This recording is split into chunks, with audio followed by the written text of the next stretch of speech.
Mi texto se llama El juego de la vida y la muerte en la martirizada Varsovia. Cuando llegué a Varsovia, una tarde sabatina del verano de 79, sentí que arribaba a un lugar conocido que en varios sentidos me resultaba familiar. 5 o 6 años antes, un amigo me había propuesto que me hiciera cargo de un curso de literatura mexicana en la Universidad de Varsovia. Mi amigo era secretario de un instituto universitario que había recibido la solicitud de un profesor de literatura mexicana de nuestra embajada en Polonia y pensó en mí. El único requisito era que yo me recibiera.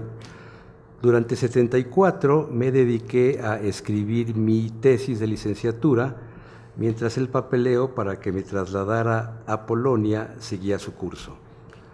Finalicé la tesis y andaba en los trámites para presentar mi examen profesional cuando mi amigo me informó que se había decidido que otro profesor fuera a Varsovia. La causa: yo era muy joven, tenía 25 años y apenas era licenciado. En cambio, en Europa los profesores universitarios son doctores. Pues, ya ni modo, lo bueno es que me había recibido y el título me facilitó el ingreso a la UAM Azcapotzalco. En esos días investigué bastante sobre Varsovia y me di cuenta que es una ciudad mártir, junto con Polonia, que durante su historia ha sido víctima de sus vecinos, por un lado los germanos y por otro lado los rusos. Polonia disfrutó de cierta libertad después de la Segunda Guerra y se consolidó como uno de los principales centros culturales de Europa hasta que los nazis invadieron el país el 1 de septiembre de 1939, dando inicio a la Segunda Guerra Mundial. Mediante la Blitzkrieg, la guerra relámpago, las tropas alemanas derrotaron al ejército polaco en menos de un mes y el 30 de septiembre se adueñaron de Varsovia, que bajo la bota nazi se convirtió en una ciudad mártir, pues fue destruida casi totalmente. Unos dicen que el 95%, otros dicen que el 97%, otros que el 99%, por las hordas de Hitler. Varsovia volvió a hacerse presente en mi vida en 1977, cuando mi amigo Manelik de la Parra me propuso que adaptara el libro En nombre de todos los míos, de Martin Gray, a historieta. Se trataba de la vida de un judío polaco víctima de los nazis a los 15 años y que logra sobrevivir al Holocausto. Martin Gray es un varsoviano, hijo del dueño de una fábrica de guantes, que nace en el seno de una familia donde hay católicos y judíos. Ha recibido una esmerada educación que, entre otras cosas, le enseñó a hablar alemán sin acento polaco, lo cual en más de una ocasión le salvó el pellejo. En las páginas iniciales de su libro, Martin dice que él nació con la guerra y añade que nació para enfrentarse con la muerte desde la mañana en que los nazis desfilaron triunfantes por las alamedas de Jerusalén. Esta es una de las principales avenidas de Varsovia. Desde el primer momento de la ocupación le quedó claro que para él y todos sus hermanos de raza, su tarea fundamental, si no la única, consistía en sobrevivir. En los primeros meses pudo vender algunos guantes hechos en la fábrica de su padre, al tiempo que él lograba burlar a los gendarmes gracias a su dominio perfecto del alemán. Sin embargo, no se salvó de ser arrestado en un par de ocasiones, lo cual le valió el privilegio de escuchar a Reichsführer Heinrich Himmler, el jefe de los verdugos y lugarteniente de Hitler en Varsovia, quien con su pausada voz de profesor informó al grupo de prisioneros que debían pagar con su trabajo las agresiones polacas al Tercer Reich. En otra ocasión, presenció cómo un guardia de la Gestapo mataba a palazos a un muchacho que se había robado un arenque tras una extenuante jornada de trabajo. Golpe a golpe, la nieve fue tiñéndose de rojo ante el espanto de los presentes. Sin embargo, tan solo se trataba de de un preámbulo al horror que comenzó en septiembre de 1940, cuando varias cuadrillas de albañiles empezaron a levantar un muro que delimitaría el gueto de Varsovia, el corral más grande que ha conocido la humanidad. El gueto de Varsovia fue ubicado en una zona que comprendía el barrio judío de la ciudad, aunque su extensión fue mayor. Estaba cercado por un muro de 18 kilómetros de extensión y poco más de 3 metros de altura, rematado con vidrios y alambres de púas. Encerraba casi 100 manzanas. Los nazis tuvieron especial cuidado en no dejar ni un árbol ni un jardín dentro del gueto. Tenía 15 puertas, todas y cada una fuertemente vigiladas por guardias alemanes, polacos y judíos. La vigilancia era estricta, pues los gendarmes alemanes cambiaban de puesto cada 2 horas. Los guardias polacas, llamados azules por el color de su uniforme, cada 4, y los policías judíos, que portaban el brazalete con la estrella de David, cada 7. Dentro del muro había 27,000 viviendas que en promedio tenían 2,5 habitaciones. Lo común era que 6 personas vivieron en cada habitación, pero se dieron casos en que se hacinaron 36 personas en un cuarto, con turnos escalonados para dormir. Varios autores aseguran que en las épocas de mayor hacinamiento, la población del gueto sobrepasó el 500,000 de prisioneros. Otros reducen la cifra a 350,000. Días hubo en que el hacinamiento era tal que los presos apenas podían dar unos cuantos metros por las calles, donde en cualquier momento aparecían guardias alemanes que sin más disparaban contra la gente. El plan de Himmler era muy sencillo: matarlos de hambre. Así se prohibió el ingreso de carne, huevos, trigo y leche. El alto mando alemán fijó una ración diaria de 143 gramos de pan, que posteriormente fue reducida a 20. Como resultado, muchos morían de hambre a media calle. Una figura célebre del gueto de Varsovia fue Pinkett, el rey de los muertos, cuyos empleados cargaban en sus carritos a los muertos que la noche había dejado en las veredas. El alto mando alemán organizó excursiones con el fin de que los miembros de la raza aria conocieran el trato reservado a las consideradas razas inferiores por el nazismo, puesto que en el gueto no solo había judíos, sino que también era posible encontrar gitanos y ucranianos. No pocos visitantes vomitaban o se desvanecían ante el macabro panorama. Además, el hedor a muerte se metía hasta los huesos y resultaba imposible quitarlo, lavarlo. Martin Gray, junto con su madre y sus hermanos menores, fueron desalojados de su casa en la calle Senatorska y enviados a un departamento en la calle Mila, el número 23. Su padre era miembro del Consejo Judío, que trataba de negociar las condiciones menos severas que fueran posible para los cautivos. También buscaba un lugar dentro de ese hormiguero a los cientos de miles de judíos provenientes de toda Europa.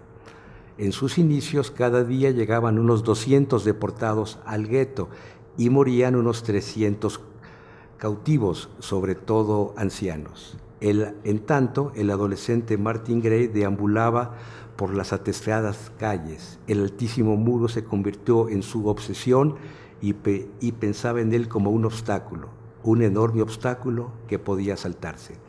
También observaba el tranvía que recorría unas cuantas calles dentro del gueto.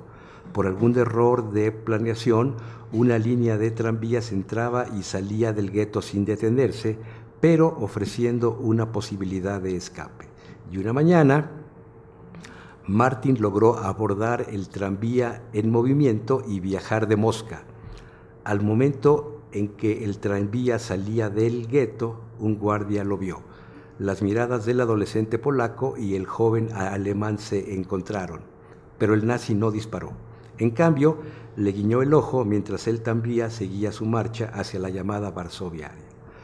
Martin paseó de nuevo por las alamedas de Jerusalén y volvió a escuchar el murmullo del Vístula. Después compró pan y galletas para su familia y regresó a la enorme prisión.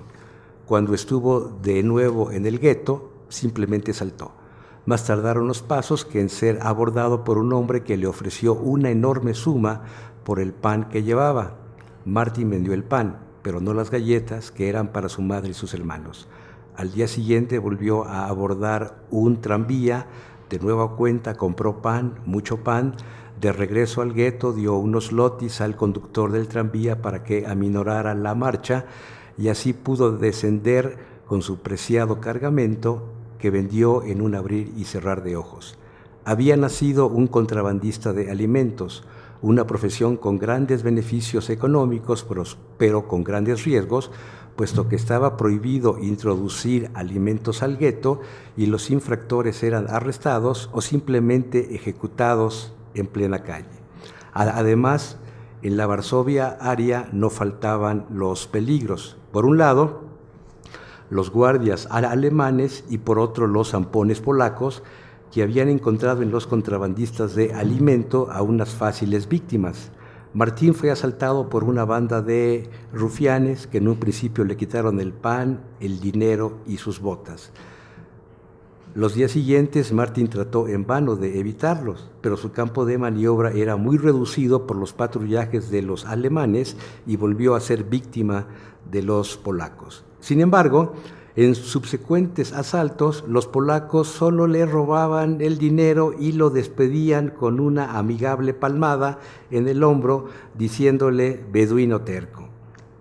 Cierta vez, Martin decidió seguir a la banda y vio que se dirigían a una taberna donde se emborrachaban con los lotis que le habían robado. Se llenó de cólera, así que ahí iba a parar el dinero que él ganaba exponiendo el pellejo. Sin embargo, como buen judío, lo pensó mejor y al día siguiente se presentó en la taberna con 2 botellas. Los zampones se sorprendieron al verlo en sus dominios, pero lo invitaron a que se sentara. Mientras bebían, Martin les propuso que formaran un equipo. Él compraría pan o bolsas de trigo que introduciría al gueto. Los halpones debían protegerlo de los asaltantes judíos y ayudarlo a cargar su valioso cargamento. Martin sobornaría al conductor del tranvía para que aminorara la marcha dentro del gueto, lo que permitiría arrojar las bolsas a un amigo suyo, un joven judío llamado Pavel, quien a su vez era protegido por los zampones del gueto, que eran respetados hasta por los guardias alemanes. El engranaje del contrabando era convenientemente aceitado con los sobornos que Martin repartía entre los guardias germanos, polacos y alemanas. El beduino terco, en ese sentido, no hacía ningún distingo.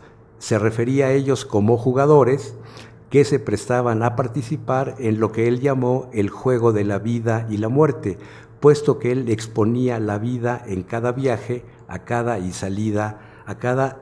salida y entrada del gueto. En efecto, la suya era una rutina en la que estaba en peligro de muerte no menos de 10 ocasiones cada día. Cierto que contaba con la complicidad de los guardias a quienes pagaba con largueza, pero el soborno compraba una complicidad pasajera, de muy corta duración.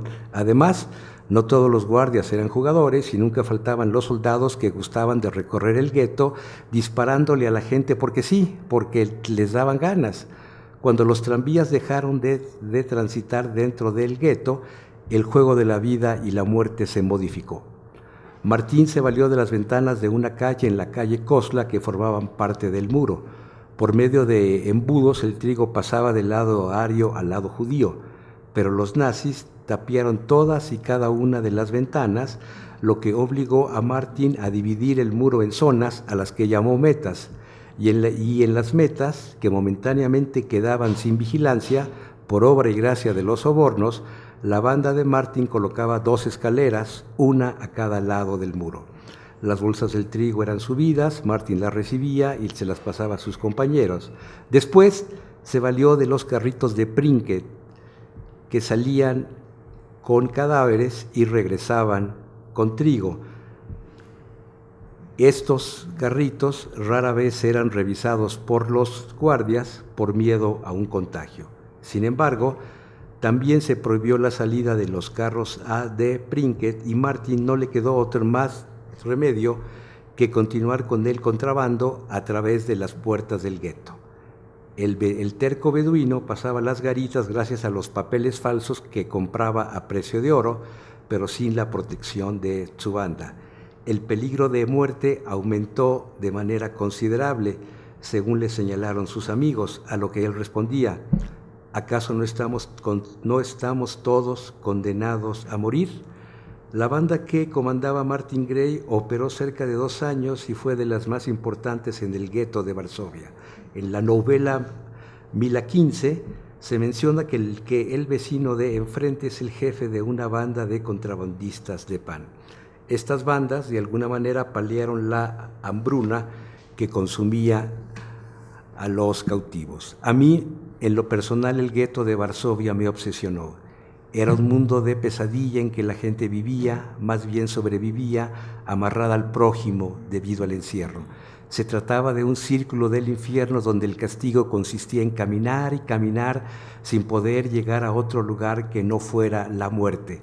Me lo imaginaba como un inmenso convoy del metro en horas pico que se detenía en una estación más atestada aún, en la que todo mundo luchaba por salir o entrar de los vagones y nadie conseguía su propósito, mientras más y más personas iban llegando al aldén, lo que provocaba que cientos, miles de personas fueron arrojadas a las vías en los momentos en que el convoy reanudaba su marcha. El gueto de Varsovia era la muerte que rondaba caminando en zigzag, deteniéndose para reír o fruncir el sueño. Visitantes y sobrevivientes refieren que era común ver personas que habían perdido la razón deambulando por las calles, a quienes los nazis no mataban, pues los divertían. Otros dormían sobre los cadáveres o de plano se sentaban a esperar la muerte, que a veces se hacía del rogar. Centenares de cautivos morían a diario, pero no en número suficiente, lo que impacientaba a los altos mandos nazis. Es famosa la asistencia del mismísimo Himmler a un fusilamiento masivo.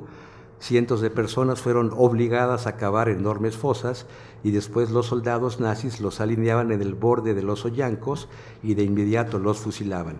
Los cadáveres caían en las fosas y otra cuadrilla de prisioneros arrojaba tierra sobre los cadáveres. Acto seguido, los miembros de esa cuadrilla eran obligados a formarse al borde de la fosa y los soldados les disparaban. El procedimiento se repitió una y otra vez. Himmler lo presenció a corta distancia, por lo que su uniforme se manchó con muchas gotas de sangre y fragmentos de carne de los ejecutados. El Reichsführer permaneció inmutable, hasta que unas mujeres fusiladas no murieron de inmediato y emitieron gemidos, unos gemidos que le provocaron un mareo que casi lo derriba. El verdugo pudo sobreponerse y abandonó el lugar, no sin antes insultar a la tropa. A partir de entonces, la consigna fue encontrar métodos de exterminio más eficientes. El hambre y las enfermedades no bastaban. Además, por la falta de higiene se corría el riesgo de que surgieran epidemias que afectaran a todos los habitantes de Varsovia, no solo a los judíos enchiquerados. Meses después quedó lista la Unschladplatz, con sus vías de ferrocarril junto a la salida del gueto por la puerta de la calle Stadby y la avenida Diska.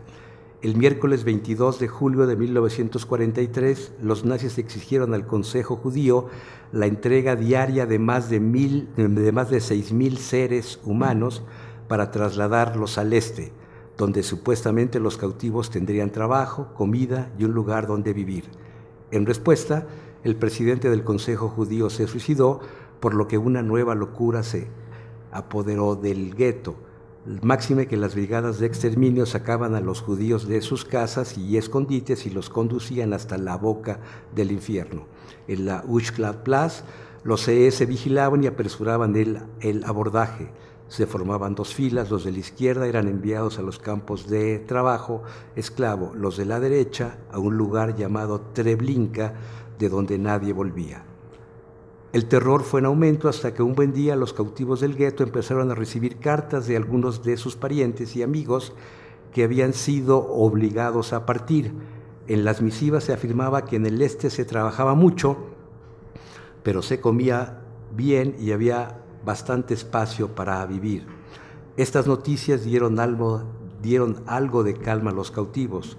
En realidad se trataba de una treta de los nazis, que semanas después ofrecieron 3 kilos de pan y 1 de dulce a todo aquel que se presentase voluntariamente al traslado. Entonces la situación del gueto cambió radicalmente, pues muchísimos acudían por el señuelo del pan. Martin Gray cuenta que muchos de sus antiguos compañeros de la banda de contrabandistas aceptaron la oferta y más de uno lo animó para que viajara con ellos. Él se quedó en Varsovia, pues su padre le había advertido: quieren destruirnos, matar a nuestro pueblo, tienen un plan, y el plan es su muerte, sobrevivir hoy, siempre. Los vagones partían atestados, con casi 200 personas cada uno, y regresaban vacíos a Varsovia. En el gueto la muerte avanzaba manzana a manzana. Las cuadrillas de desalojo hacían saltar los techos de las viviendas para desalojar a quienes se habían refugiado en los desvanes. A no pocos los encontraban muertos. Al alba, los policías judíos ponían carteles en las calles que horas después serían violentamente desalojadas. Todas las viviendas que debían quedar sin ocupantes y con las puertas abiertas. A las 10 de la mañana, los gendarmes bloqueaban las calles y empujaban a los desgraciados hacia la plaza de embarque. Aquellos que se escondían eran sacados a rastras o arrojados desde un tercero o cuarto piso en la calle. Era un tiempo donde no sucedían más que desgracias, comentó una sobreviviente. Para septiembre de 1942, la única defensa de los cautivos consistía en vigilar desde los techos del gueto los movimientos de las brigadas de la muerte. Algunos conseguían ponerse a salvo 1 o varios días, lo cual consistía una victoria, diminuta pero alentadora. La consigna era resistir y seguir vivos, no suicidarse, pues al hacerlo les ahorraban trabajo a los verdugos. Pero todo plazo se cumple y llegó el momento en que Martin vio a su madre y a sus hermanos pequeños en un grupo que era conducido a la Uxkraplatz. No le quedó más remedio que correr y unirse a ellos. Juntos entraron al vagón. Durante el viaje intentó convencer a los cautivos de intentar la fuga, pero no lo escucharon. Horas después, los deportados escucharon la tranquila voz que salía de un altoparlante dando instrucciones a los recién llegados: hombres a la derecha, mujeres y niños a la izquierda. No hablaré de Treblinka, uno de los campos de la muerte que llevó a la solución final al problema judío, la parte central del llamado Programa del Diablo, cuyo lugar más emblemático fue el campo de exterminio de Auschwitz.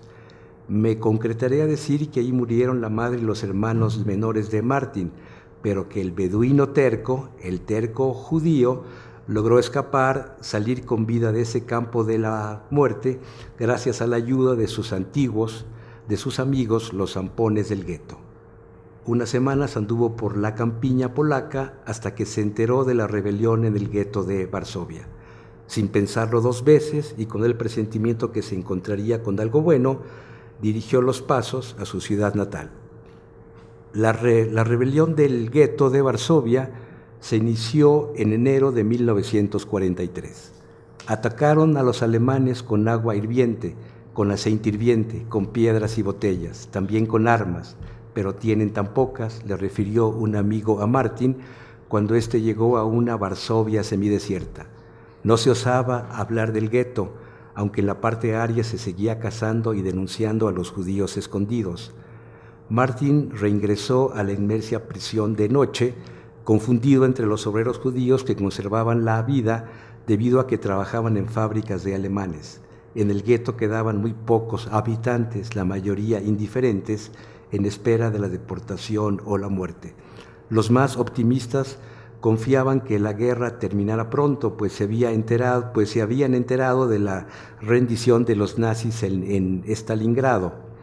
Los judíos rebeldes, no más de 10,000, una cuarta parte de los sobrevivientes, pasaban los días bajo tierra en búnkers y en las noches salían a construir trincheras. A través de las cloacas podían desplazarse y salir al lado ario en busca de armas y municiones. Sabían que los nazis pronto los atacarían y que su lucha sería un ejemplo para otros movimientos de resistencia. En medio de esas faenas, Martin Gray tuvo una de las mayores dichas de su vida, el encuentro con su padre, quien había logrado escapar de los nazis. Su abrazo demostró a los presentes que en esta vida nada es imposible. Padre e hijo pudieron disfrutar de todo un día juntos, una pequeña eternidad antes de la batalla final. Los rebeldes sabían que combatir era su triunfo. Himmler ordenó la destrucción total del gueto de Varsovia. Todos sus habitantes debían ser evacuados o masacrados. El ataque nazi se inició el 19 de abril, el día de la Pascua judía. Se transó el combate de tanques y granadas en contra de fusiles y bombas Molotov. La Luftwaffe apoyó lanzando bombas incendiarias. En respuesta, los rebeldes, convertidos en teas humanos, se lanzaban contra los tanques. Hubo que escapar por las cloacas, pues el metro el gueto fue totalmente incendiado, y era tal la intensidad de las llamas que las noches apenas se distinguían de los días. En la acción murió el padre de Martin. En palabras de su hijo, se convirtió en una piedra más del gueto. Y él, con su inmenso dolor, se alejó de Varsovia con el orgullo de que él y sus hermanos habían logrado resistir más que el ejército polaco en el fatídico septiembre de 1939. La rebelión del gueto encolarizó a Hitler, quien ordenó la destrucción total de Varsovia.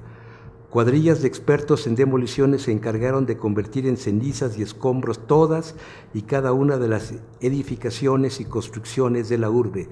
De Varsovia solo quedaron en pie algunos campanarios, 2 hoteles donde se hospedaban los nazis y la estación de ferrocarriles. Nunca ciudad alguna fue destruida con tanta hazaña, con tal meticulosidad. Varsovia fue martirizada sin que nadie acudiera en su ayuda. Las tropas de vanguardia del ejército ruso arribaron a Praga mientras los nazis dinamitaban hasta el último rincón de Varsovia.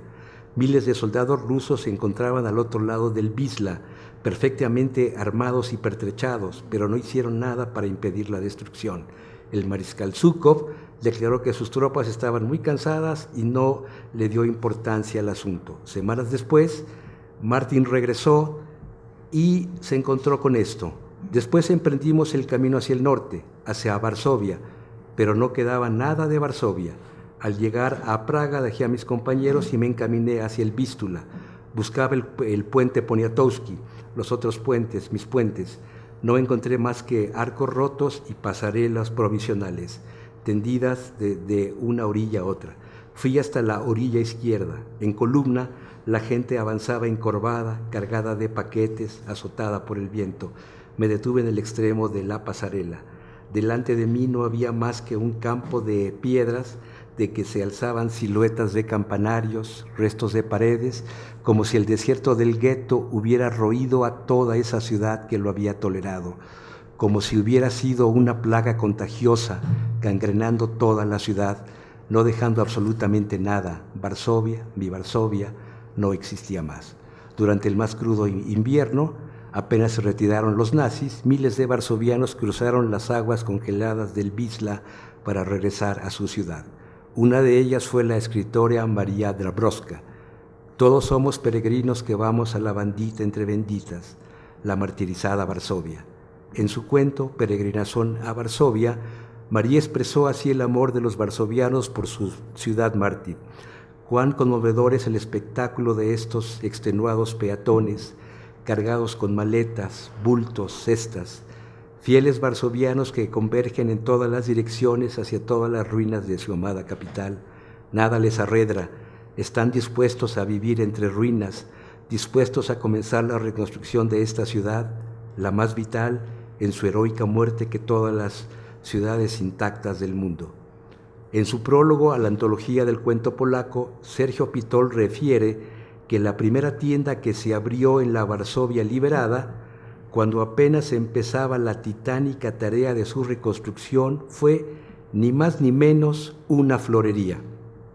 El hecho, si bien me admiró, no me causó extrañeza cuando caminé por Varsovia en el verano de 79.